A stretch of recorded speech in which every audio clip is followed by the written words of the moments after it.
How to direct sow seeds in your garden. Sowing seeds requires good timing, favorable weather conditions, and careful attention to detail. So much so that many home gardeners end up buying young seedlings or small plants from a garden center rather than sow seeds themselves. With practice, though, seed starting is an incredibly rewarding endeavor. If you're direct sowing seeds into your garden soil, here are several steps to follow for optimal results. 1. Enrich the soil. Prior to seeding, work some bagged topsoil or homemade compost into the top 6 inches of the soil. This will enhance the soil's nutrient content. Nearly all garden centers sell a seed starting mix with sufficient nutrients for young flower and vegetable seeds. You can also promote the presence of beneficial soil bacteria by layering cardboard and egg cartons on the surface of the soil several weeks before planting. 2. Remove weeds.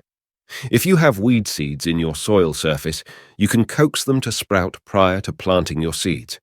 To do this, cover the ground with clear plastic sheeting to increase soil temperatures and promote seed germination. Plastic wrap or a clear plastic bag will do in a pinch. As weed seeds germinate and sprout, remove them from the ground, making sure to get their roots as well as their tops. 3. Sow your seeds in late winter or early spring. Consult your seed packet for the best time for planting. Note that planting times may vary depending on your region.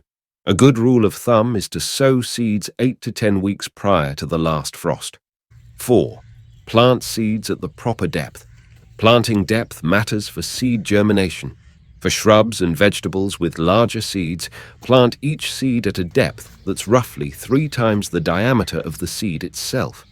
For small seeds, simply press them into the soil, deep enough to ensure they're covered. You can scatter flower seeds by hand, then rake the soil to bury them. 5.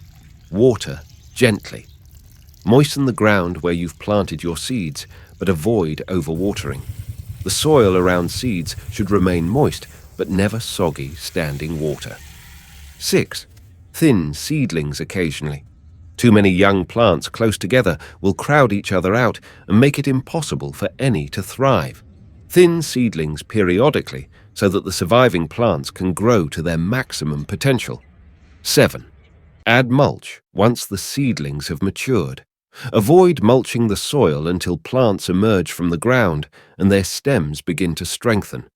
Mulch hinders water evaporation and weed growth, but it also limits the flow of air and water. Mature plants benefit from mulch, but seedlings do not. I hope you like this information.